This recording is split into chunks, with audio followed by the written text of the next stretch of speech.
I'm really glad to be with you guys today. And Morning, everybody. oh, I'm coming through on my iPad too. Just a Running the second. show today from the control. Okay. Yeah, this is a talk I've been excited about giving for a while, and I also got really nervous about it because I started putting it together, and I really felt like I bit off way more than I could chew on this one. So, but then yesterday and the day before, I started working through it, and with the help of Rinpoche, I believe, and his blessings, everything really kind of came together to where I feel pretty confident this morning that things will go at least passably well. So first, I want to say that this has been a really beautiful weather week here in Columbus, and we had the good fortune, Lama Kathy and I, of going down to the KTC site and actually going into the shrine room. Like, we actually went into the building and got to kind of look around and meet with the construction guys and the architect, and it was really awesome. So I have a couple pictures that I was going to share. Let's see. So here we go. So this was the other day. Here, I'll get rid of this writing. There we go. So as you can see, that's on the side of the building. And then, can I change this? Still figuring all this tech out. And here we are inside the shrine room.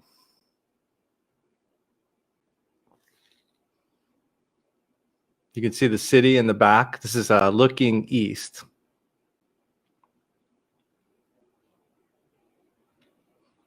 There's Lama Kathy on the right. This is looking the other direction. So we're looking basically westward here.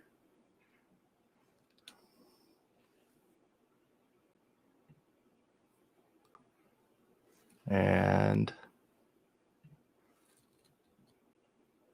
this would be looking basically southwest.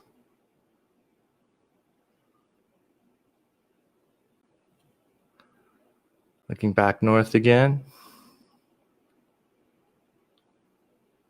You can see it is if it looks a little big, it is, which is kind of cool. There's the city.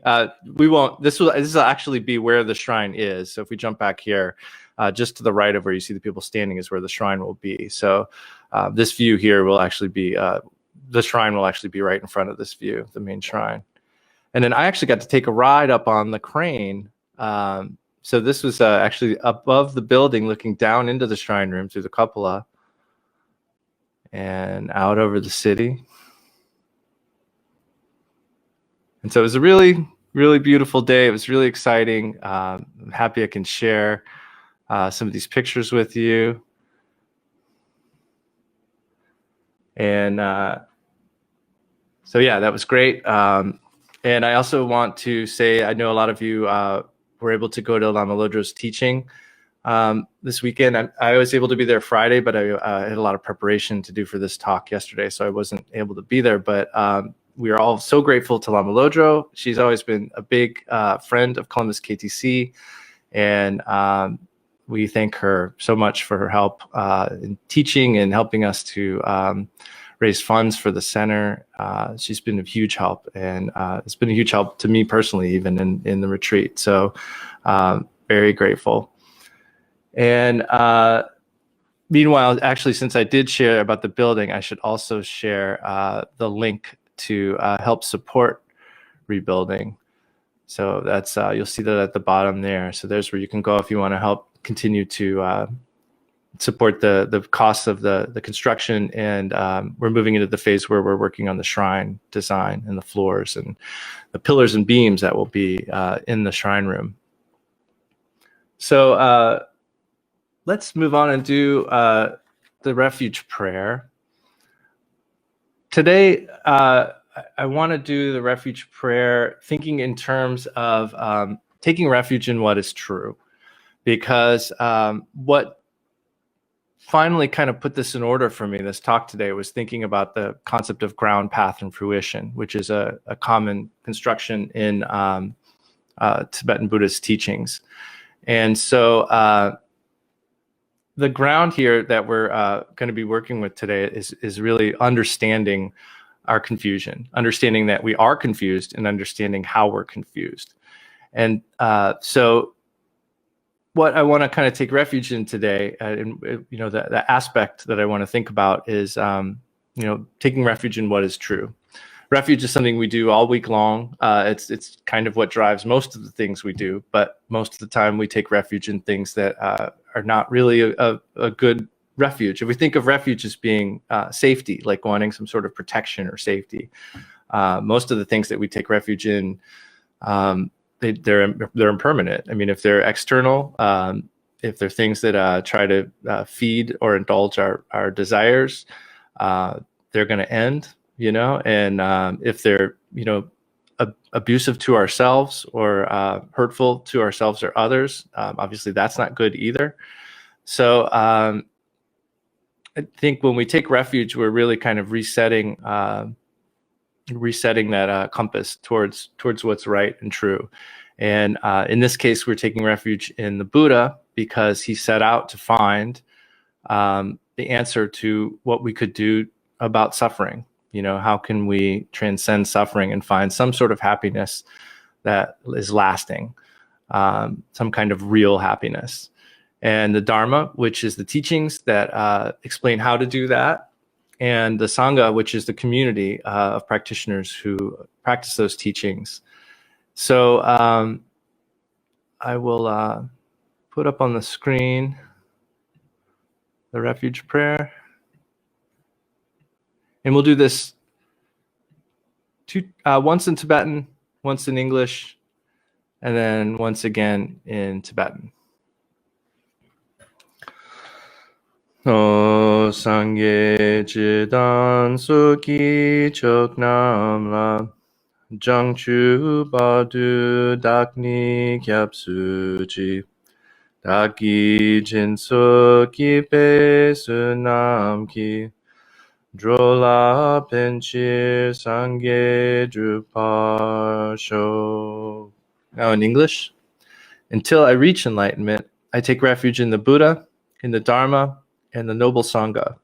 Through the merit of accomplishing the 6 perfections, may I achieve awakening for the benefit of all sentient beings. And once more in Tibetan.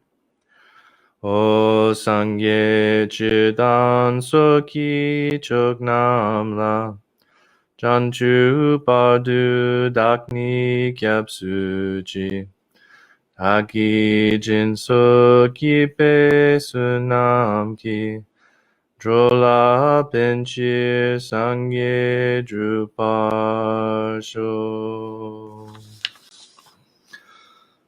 Palden Sawe Lama Rinpoche Daki Jiwo Pede Den Julam Kaden Chabogo Neje Sunte Kusum Togin Jojob Sadu So.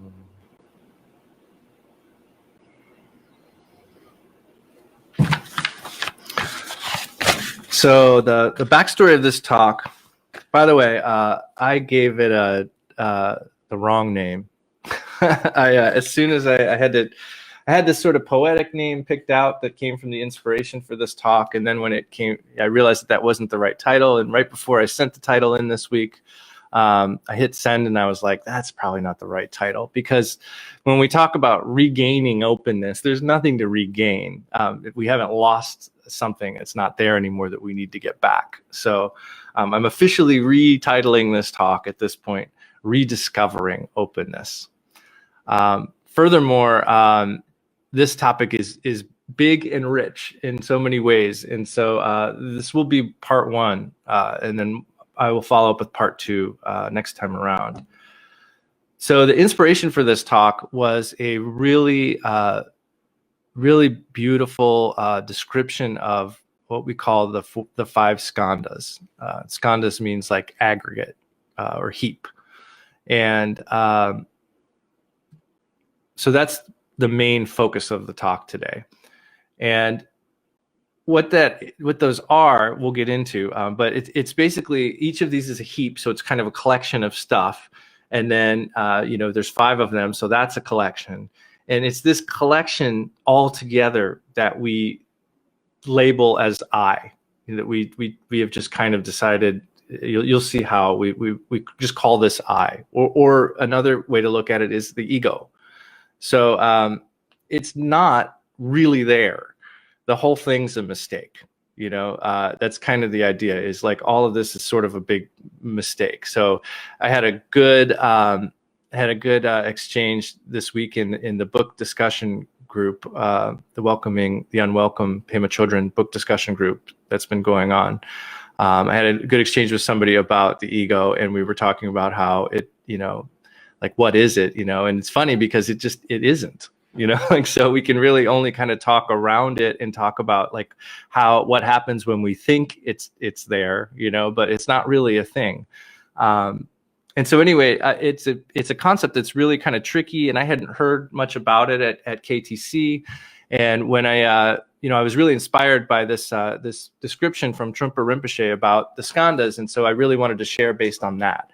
And as soon as I got into trying to put the talk together for real, I got an idea of probably why we don't talk about this in 1 hour Dharma talks, because it is just such a big topic. And it, when you start talking about the 5 skandhas, you have to talk about the 5 Buddhas. And when you talk about the 5 Buddhas, you have to talk about the 5 wisdoms. And when you talk about the 5 wisdoms, you have to start talking about the 5 mental afflictions.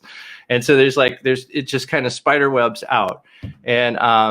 And that's really good in a way, because there's a lot there to work with and think about, and lots of ways we can try to understand our confusion. So I want to cover, today just the aggregates, but the broader topic here is the 5 Buddha families. And to me, that was really, everybody has a different experience in 3-year retreat, but to me, the experience of 3-year retreat was really kind of one long exposition of the 5 Buddha families. That's kind of what I took away from that, was that as we did practice after practice, we were given more information and more depth, and the richness of it kind of grew with each practice. And so it is a really profound topic, but there's ways that we can start, like starting points, and just kind of getting an idea about the skandhas is one of the ways. So, and the other thing that's kind of neat about this is, like I said, I was inspired by the Trungpa Rinpoche description, but Trungpa has a very unique way of teaching, and he was one of the first teachers in the West, and really seemed to teach in a way that was very different. But at the same time, he's considered a Mahasiddha and a great master by basically all of my teachers, His Holiness Karmapa, Khenpo Karthar Rinpoche, Tralak Rinpoche, Trungpa Rinpoche. So he's an extremely realized being, but his teachings are not for everybody all the time, and they weren't for me for a long time. But when they were, they really were. And part of the reason for that was because I realized that, like, a lot of times, we all have different things that are kind of going to activate our awakened potential. We have to kind of meet with the right stuff at the right time in order to have these breakthroughs. And it was the right time for me when I finally came around to Trungpa, and part of the reason for that was because Rinpoche spoke so highly of him, and it was interesting because part of the reason I was avoiding him was because I felt like what Trungpa was teaching was very different from Rinpoche. But I came to realize that with both of them, they're kind of like 2 sides of the same coin. I mean, and they can seem very different, but like a lot of times for me, when I read on a subject, I'll read several different sources, to kind of get different angles on different subjects. And so to me, a lot of times having more than one view on these things from different teachers helps a lot. And so today's talk is actually going to be based on a commentary by Khenpo Karthar Rinpoche that you can get at Namse Bangso called The 5 Buddha Families. And I had this sitting on my shelf, and these commentaries are very thin. They're not books. Like it's sort of towards the end of my shelf, and I just kind of forgot I had it, and I hadn't read this in about 10 years. And somehow earlier this week I remembered, like, I have that commentary, and I pulled this out, and this, Thank you, Rinpoche. This brought it all together for me. So I'm basically going to be working from this. And so Rinpoche says here, just to give a little intro, he says, the subject of this teaching is the five Buddhas, also called the five Buddha families, although it is more proper to speak of the five Buddha potentials, because a family in this sense is a type or species of wisdom that each of us can develop. For a proper understanding of the five Buddhas, it is necessary to first have some basic knowledge about how sentient beings such as ourselves exist. And so to give a little bit of insight into that and to highlight some of what we're going to talk about today, I think it's always a good idea to go over the Four Noble Truths briefly. So the first teaching of the Buddha was the Four Noble Truths. Many of you are probably familiar with this teaching. Always good to revisit it. Your understanding of it will always change over time. And so, the first truth, according to the Buddha, was the truth of suffering, which is that characteristic of our samsaric existence, this existence where we keep experiencing rebirth. We are driven by attachment. And so there's pain and suffering and impermanence. That's kind of our experience. And that's samsara. We'll talk a little bit more about that later. But so the Buddha said there is suffering, which is also kind of it's closer to dissatisfaction or dissatisfactoriness. Suffering seems like a really strong word, and that is included, like the real sufferings we have, loss and pain and things like that. But it also is just this sort of background hum of dissatisfaction, dissatisfactoriness. And then the second noble truth is the truth of the cause of suffering. And the Buddha said that cause is attachment or clinging. And in particular, clinging to this idea of a self. So this is kind of really central to what we're talking about today, right? Because I said that the aggregates is what we label as the self. So the Buddha said that the cause of suffering is attachment, or grasping or clinging. And first to this idea of a self. And then because we've done that, when there's an idea of a self, inherently arising with that is the idea of other. You can't have a self without an other. And so that's how we have attachment. If there was no, if we weren't imputing this self and clinging to it, there would be nothing to be attached to. So this cause of suffering, attachment, it's good to know that that's the cause, because if something's causing something else, if you remove the cause, then you remove the result. And so the result is suffering, the first noble truth, and the cause is attachment. So if we remove the cause of suffering, we can achieve the cessation of suffering, which is the third noble truth. And the fourth noble truth is the truth of the path, or the path that leads to the cessation of suffering. And that path is summarized as do no harm, practice only virtue, totally tame your mind. This is the teaching of the Buddha. And I always say that if there's something you're going to memorize that, because we may get into some complicated stuff today. You've probably already found that things can get pretty complex in the Dharma, but those 4 lines are the overview of the whole shebang. So if your head ever starts to spin a little bit, just come back to do no harm, practice only virtue, tame your mind.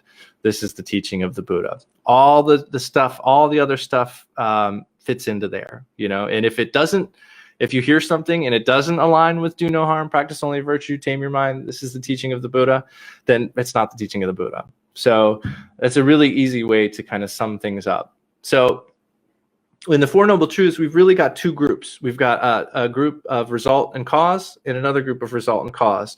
We have the result of and cause of samsara in the first Noble Truths. And then in the third and fourth noble truth, we have the result and the cause of nirvana. So each of these, so you see, with the attachment, that leads to suffering, which is our samsaric experience. And when we follow the path, do no harm, practice only virtue, tame your mind, that leads to nirvana, peace, freedom from suffering. So, and then we're not going to go too far into this today. This will be more next time's topic, but characteristic of our experience in samsara is the 5 mental afflictions, which are ignorance, anger, desire, pride, and jealousy. So we'll talk a bit about those today, but that's really going to be more next time. And as I said, the ground path and fruition was what helped me organize this. And again, the ground here is going to be understanding the development of ego and I. So Rinpoche says, we are led to experience the suffering of samsara through our fixation on the existence of the self and through our fixation on all phenomena as real. If our obsession with the self and our fixation on the true existence of phenomena have led us to experience samsara, is there a method for overcoming the experience of samsara? In order to overcome our experience of samsara, we first have to recognize that we are confused, to acknowledge this fact and be aware of it. So long as we acknowledge and recognize this, then there is a possibility of overcoming samsara. Yet if recognizing our confusion makes it possible to overcome the experience of samsara, such recognition is still insufficient by itself. It is only the ground, an intellectual understanding gained from the teachings that must be put into daily practice through meditation, which is the path. Many teachings discuss ground, path, and fruition. The ground is a proper understanding of the teachings. The path is the regular application of the teachings to oneself, and the fruition is the result. This progression of ground, path, and fruition is not hard to understand. First comes the understanding, then the regular application in daily practice, followed by the experience. The result, literally coming face to face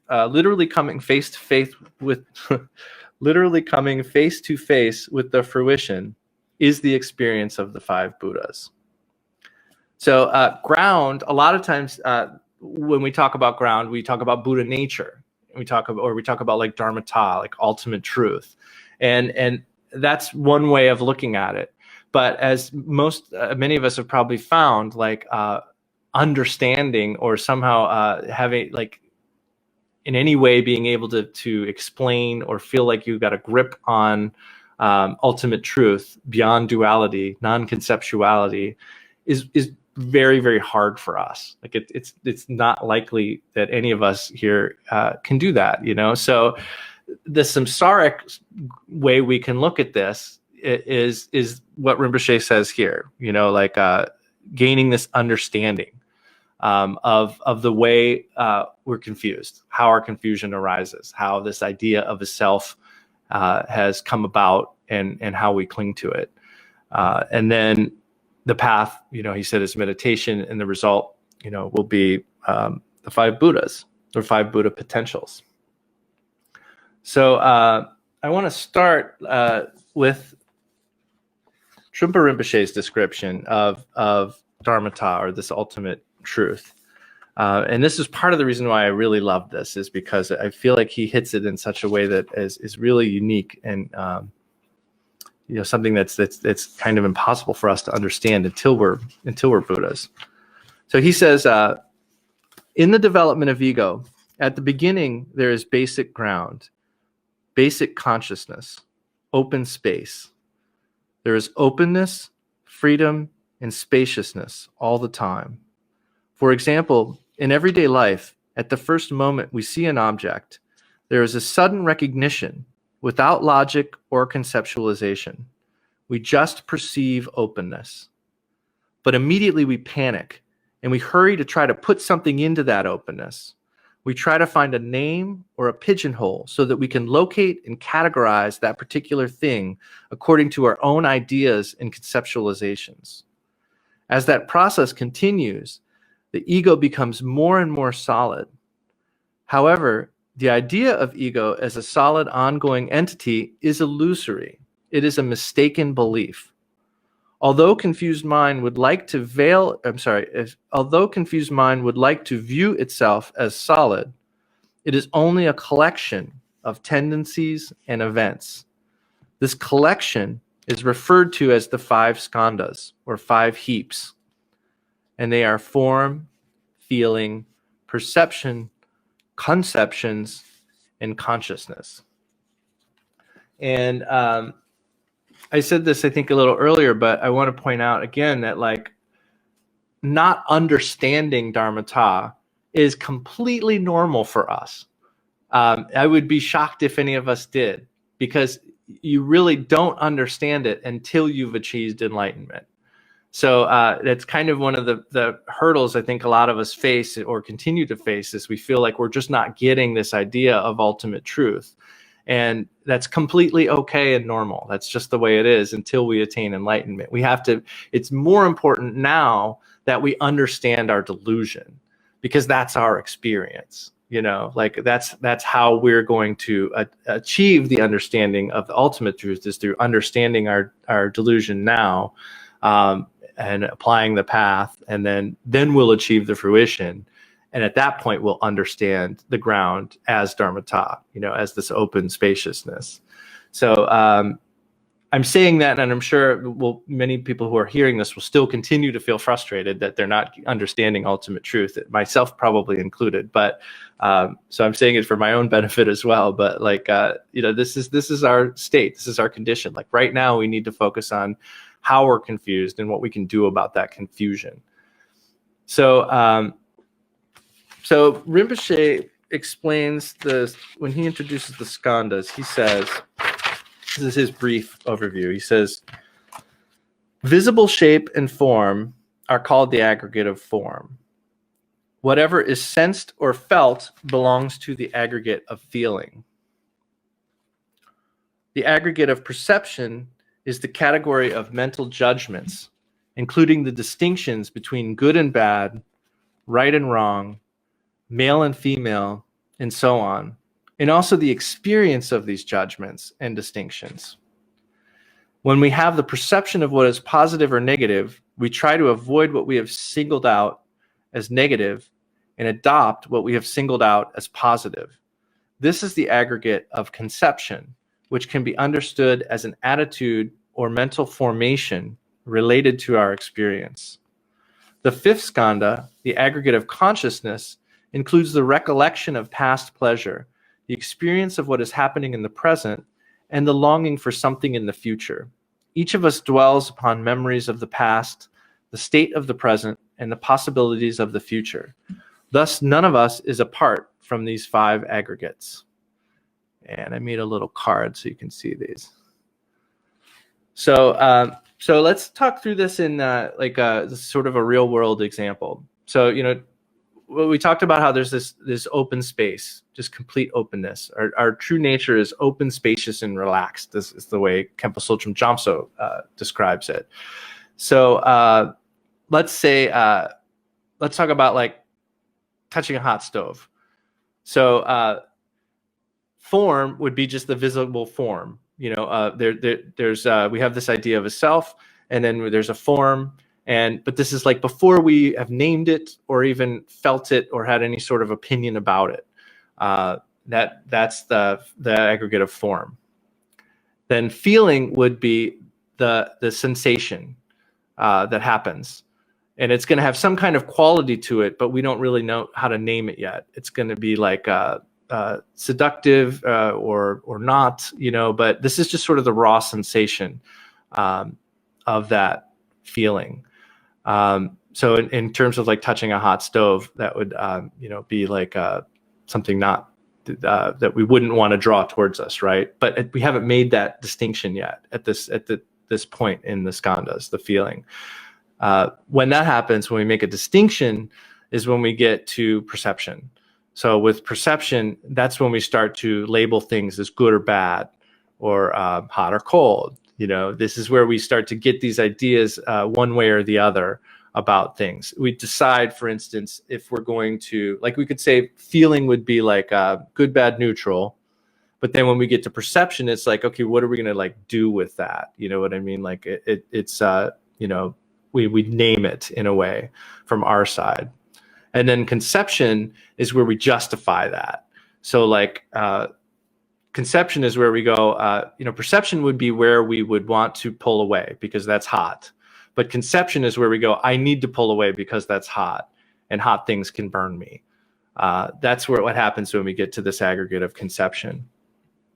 And then consciousness is where we put this all into a story. So we think about when we touched the stove when we were young. and we knew that hurt. And here we did it again today, and we should have been more careful so that we don't do it tomorrow. So that's one sort of real world example after Rinpoche's short overview. And then I want to jump in and give now, like I said, approaching things from some different angles. Now I'll give you Trungpa's description of a few of these. So for form, he says, solidifying space. In the beginning, there is open space belonging to no one, and within that space is primeval intelligence, or vidya. So there is both intelligence and space.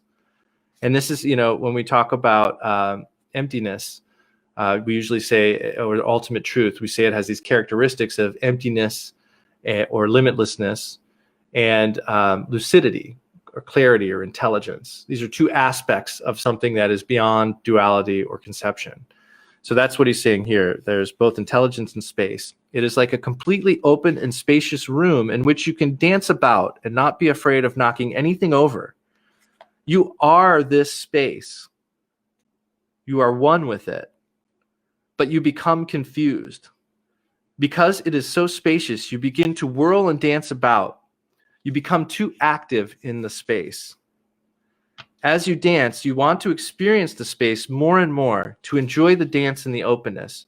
But at that point, space is no longer space as such. It has become solid space because of your unnecessary urge to contact it. When you try to cling to the space, to grasp it, the whole perspective is completely changed. You have solidified space and made it tangible. That sense of self-consciousness is the birth of duality. Spaciousness has become solid space, and you have begun to identify yourself with the I. You are identified with the duality of I and space, rather than being completely one with space.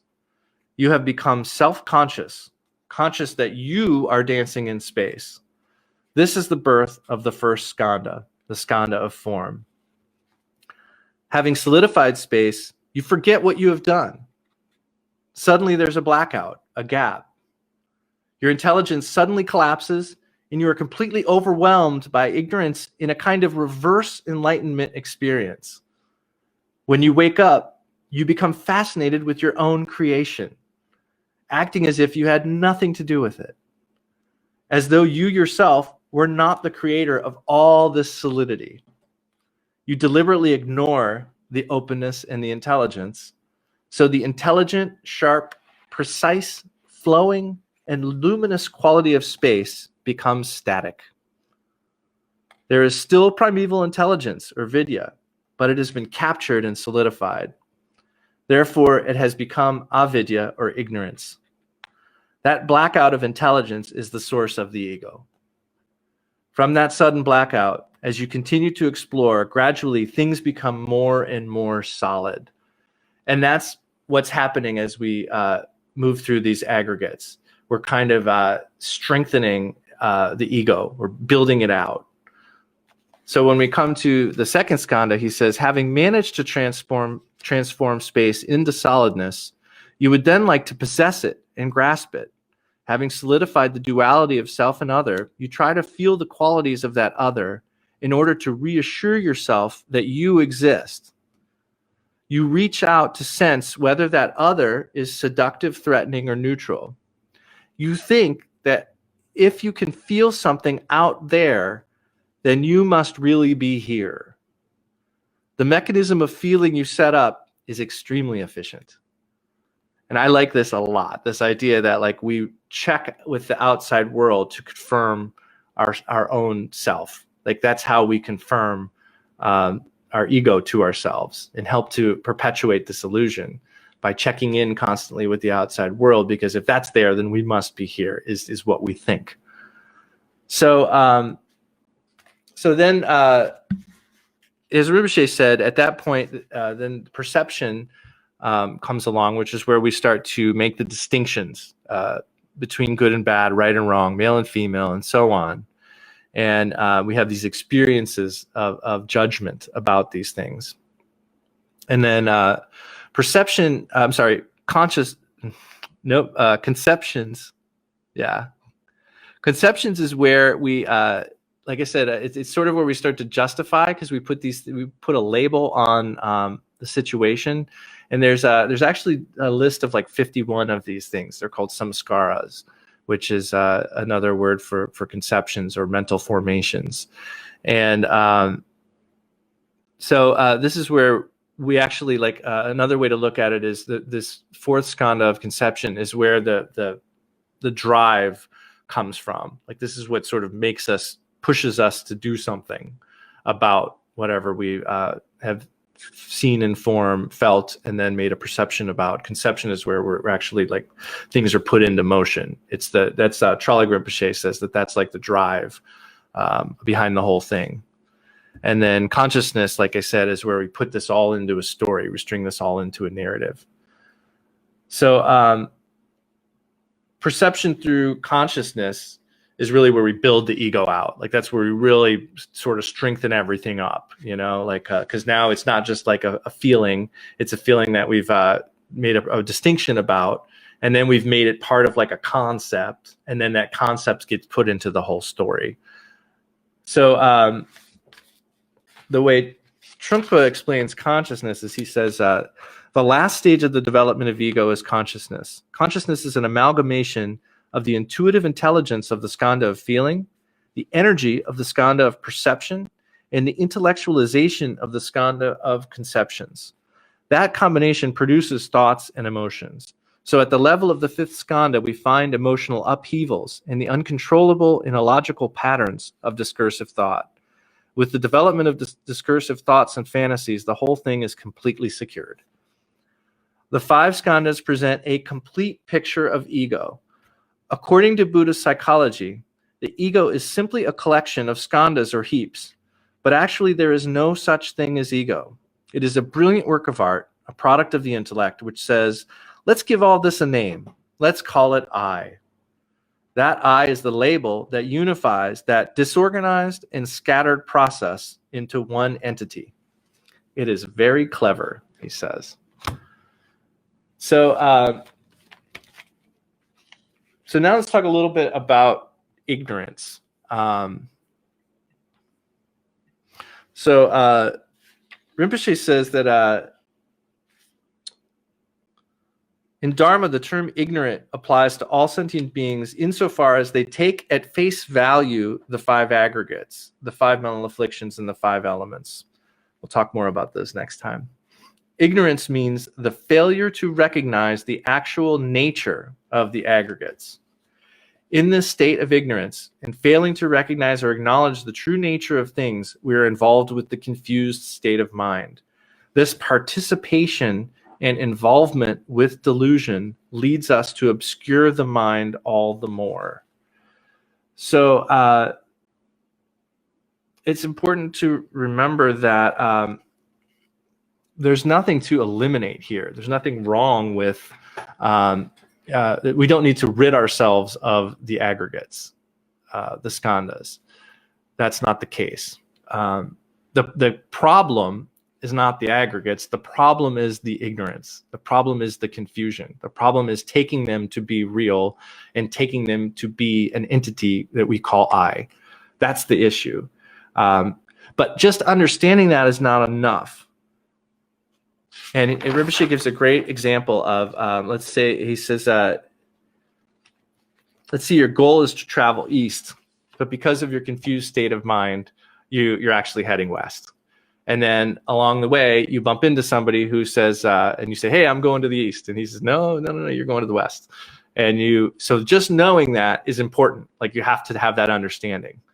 So that's important. It's a good thing, even if to find out something that you've been doing wrong, because then you know that you were doing it wrong and you can stop doing that. But at that point, you have to then turn around and put the effort in to walk the other direction to get where you were trying to go.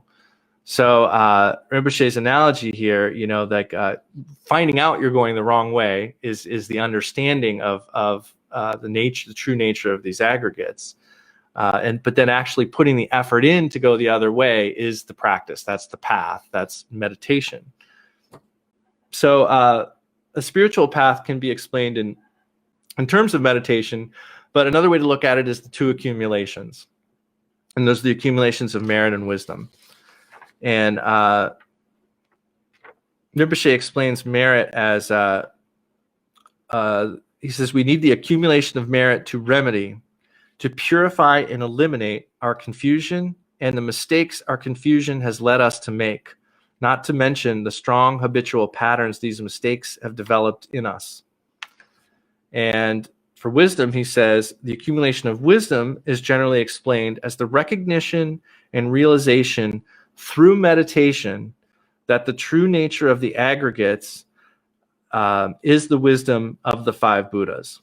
Even though the two accumulations may be discussed separately, they do not ultimately differ. The accumulation of merit is the removal of habitual patterns that obscure our true nature, and the accumulation of wisdom is this true nature's realization. In terms of this path and merit, we can look at that in terms of body, speech, and mind. So merit, accumulating merit with the body, maybe prostrations, offerings, contributions to helping to build Dharma centers, supporting teachings and teachers, gifts to the poor, any sort of physical action that you take to benefit other beings would be like accumulation of merit with the body. Accumulation of merit with the speech, one easy way to look at it is the four virtuous actions of speech. So we want to speak truthfully. We don't want to lie. We want to speak in a way that brings people together. We want to avoid divisive speech that will, polarize and divide people. So we want to have speech that brings people together. We want to speak in a way that is gentle, not harsh. We want to avoid harsh speech and try to make our speech gentle. And then lastly, we want to speak with purpose and avoid idle chatter.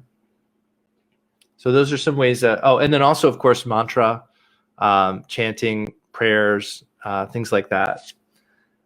Accumulation of merit within the mind would be reversing past habitual patterns of attachment, aversion, and ignorance. Most importantly, working to understand emptiness, shunyata. So those are some ways that we work with the accumulation of merit in body, speech, and mind. Accumulation of wisdom involves developing praja, or sherab in Tibetan, which is understanding the true nature of all things. And we talked a little bit about that already. I realize I'm getting a little short on time, so I'm going to not spend too much time on that because, as we said, we're not at a place where we're going to have this true realization of mind just yet, like until we've achieved enlightenment. So the thing to remember is that we really we need to focus on the accumulation of merit is really where we need to put our effort. And I'll talk a little bit more about that in a minute. But part of the reason we need to do that is because the five Buddhas, like I said earlier, like they're present with us now. Like this is not something that we need to gain or find somewhere and somehow integrate into ourselves. Like we all, they're present in us. And the analogy is like the clouds and the sun. So, you may have a couple cloudy days and then the sun comes out again, but that sun's been there the whole time. It's not a new sun or a different sun. And in this analogy of the clouds and the sun, the clouds are the delusion. And so when we clear away the delusion, then the sun shines through. And the sun in this analogy is like the five Buddha potentials. So again, knowing all of this is important. And as Rinpoche describes it here, it's like the ground of this is having this, beginning to have this understanding and thinking about it and contemplating it, and then acting. That's the ground, but it's the acting part, that is the most important. And so in action, we need to be doing things like meditation, accumulation of merit and wisdom. And so again, these five Buddha potentials are not separate from us. And Rinpoche has a great section here where he uses an analogy of wood. So I'm going to read this, kind of a long section, but I want to read this. To say that we must make the effort to always engage in meritorious activity is another way of saying that we must make the effort to actualize the accumulation of wisdom. In the process, we come to understand the true nature of things. For example, when the mind is no longer confused, we see the true nature of the five aggregates as the five Buddhas and experience them as their pure realms. When this confusion disappears, what appears to the confused mind as the five aggregates are seen as the five Buddhas. How is it that the five aggregates can manifest as the realms of the five Buddhas? The aggregates are like a pile of wood. If you have a pile of wood and want to be warm, you do not take away the wood, because without wood, there is no fire. Only with the wood present can the flame and its warmth appear. Similarly, the idea of realizing the five Buddhas does not imply the disappearance of the five aggregates. The five aggregates are the instrument for seeing the true nature of things, the key for realizing our Buddha potential. Just as the absence of fire does not mean the absence of the potential of a pile of wood to give us warmth, so our present absence of understanding does not mean the absence of the potential of the five mental afflictions to manifest in us as the five wisdoms. That's a mouthful, I know it, so let's do it again. Just as the absence of fire does not mean the absence of the potential of a pile of wood to give us warmth, so our present absence of understanding does not mean the absence of the potential of the five mental afflictions to manifest in us as the five wisdoms. So just because we don't have understanding doesn't mean that the five aggregates don't have the potential to manifest as the five wisdoms. And so in terms of ground, path, and fruition, we're coming towards the end of the talk. And so I wanted today to focus mostly on the ground and just talking in particular about the five aggregates. Next time we'll talk, the second half, we'll talk more about the five mental afflictions and the five wisdoms. But I do want to give you, since we talked about the ground a little bit, which is understanding those things, and we talked about the path, which is the accumulations of merit and wisdom, I do want to give you a glimpse of the fruition briefly. We'll go into this stuff more detail next time, but I want to just read you Rinpoche's description of the fruition. And if it doesn't make total sense right now, that's okay. We'll get more into it next time. But he says, these are the five Buddhas. They are the transmuted five aggregates in their pure aspects. Since the five aggregates more or less concern form, the five Buddhas involve the physical representation of the deities. The mental afflictions are the mental phenomena, so their transmuted pure aspects are the five wisdoms. And I want to put a picture up here too. So here's an iconography, what we see in terms of the five Buddhas. No. So to continue, so the five aggregates, since they concern form, the five Buddhas are their physical representations. The mental afflictions are the mental phenomena, so their transmuted pure aspects are the five wisdoms. So now going through the skandhas, the aggregates, form and ignorance are transformed when we gain understanding. They are transformed into Vairochana, who is white, and wisdom of that which clears away all confusion to unveil the true nature of ignorance. That's also known as Dharmadhatu wisdom. Consciousness, which is the fifth aggregate, and the mental affliction of rage or anger is transformed into Akshobhya, who is blue, and mirror-like wisdom. The second aggregate, feeling, and the mental affliction of pride is transformed into Ratnasambhava, who is yellow, and the wisdom of sameness or equanimity.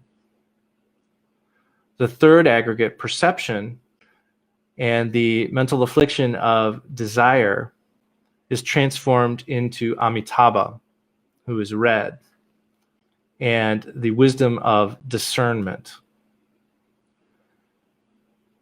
Conceptions, the fourth aggregate, and the mental affliction of jealousy is transformed into Amoga Siddhi, who is green, and the all-accomplishing wisdom.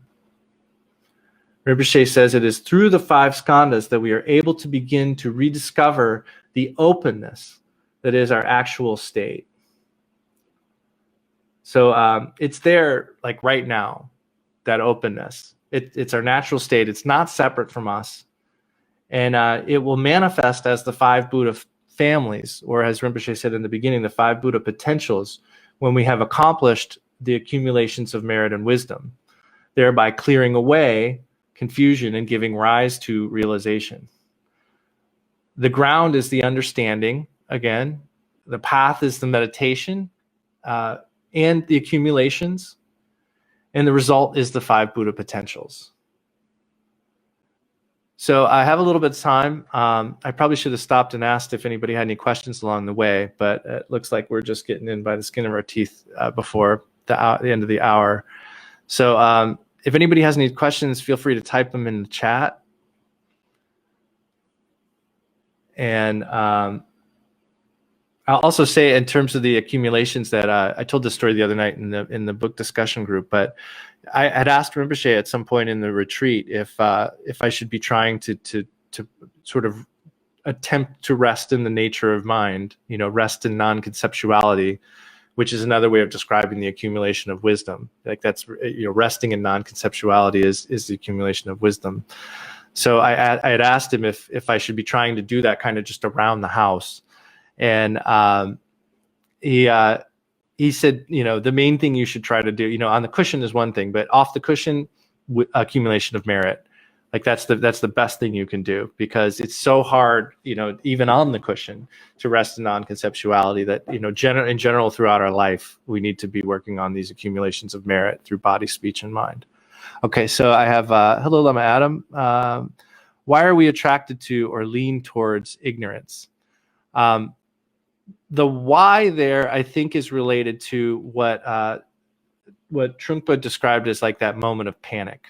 And I've also heard other teachers explain it as being overwhelmed by the limitless nature of Dharmata. Like there's a moment where there's just this we become overwhelmed. And so in that moment, it's sort of like if you realize that you don't have any ground anymore, you know what I mean? Like you're going to try to grab some kind of ground, like as quickly as you can.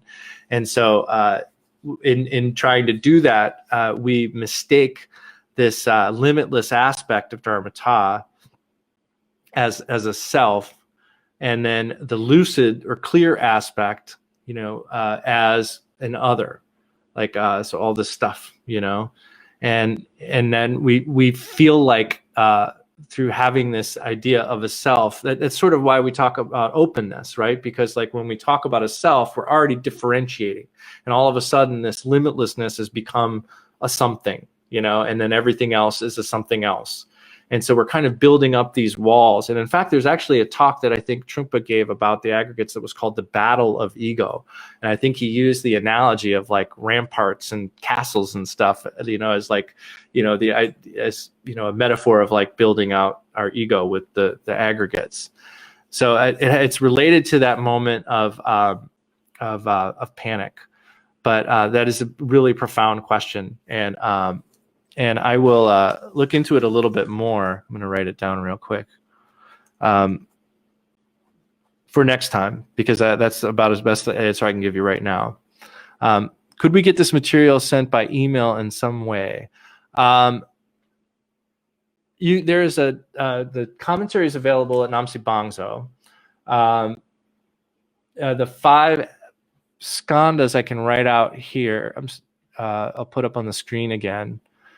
And other than that, I don't know what else I really want to put out at this point, because this 5, there's 5 of the aggregates, there's 5 of the Buddhas, there's 5 of the wisdoms, there's also 5 elements, and there's 5 seasons, and there's 5 colors, and so it gets a little crazy, and I don't want to anybody to overwhelm themselves. I feel like with the information that we've talked about today, I think just thinking a little bit about that process of the aggregates and the fact that that can be transmuted into the 5 Buddha families would be sufficient for now, and I hope that the talk today motivates people to engage in the accumulations of merit in particular, and to sit down and meditate. Those would be the main things I would hope that today's talk would do. And the next time we'll get more into the details of how all those 5s connect. It's not something that like you can't look into or check out, but it gets, like I said, it spider webs out into all this other stuff. So I think that a good starting point is just to think about these 5 skandhas. But that's a good question. Thank you, Sally. And thank you, Helder. And thank you, Karma Kunga, and everybody else. So I got to wrap this up. This is a tough topic, and so I want to confess if I made any errors or confused anything. Or there's people who go to monastic college for most of their life to try to get a little understanding of this stuff, and I'm just a guy who went into a retreat to practice for 3.5 years. It's a very different thing. Rinpoche explained that to us in retreat, how like if you go to Shedra, you go there to learn all kinds of stuff, but you go into retreat to practice. So I the study aspect of this, I'm kind of just a hobbyist. But I hope it was somewhat clear, and I'm grateful to Rinpoche, Khepa Karta Rinpoche, and His Holiness Karmapa, and Lama Kathy, and Lama Tom, and all of our teachers for giving me enough to get to share at least what I did today. And I pray that it was without errors. And I rejoice in all the good works of all of our teachers and all of your practice. And I pray that our teachers remain for a long time and continue to turn the wheel of Dharma.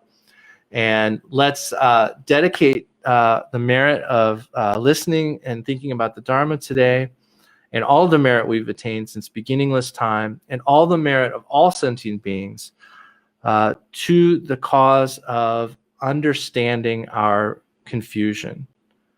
And in understanding our confusion, becoming motivated to practice the path diligently, and through doing so, revealing as already present the 5 Buddha potentials.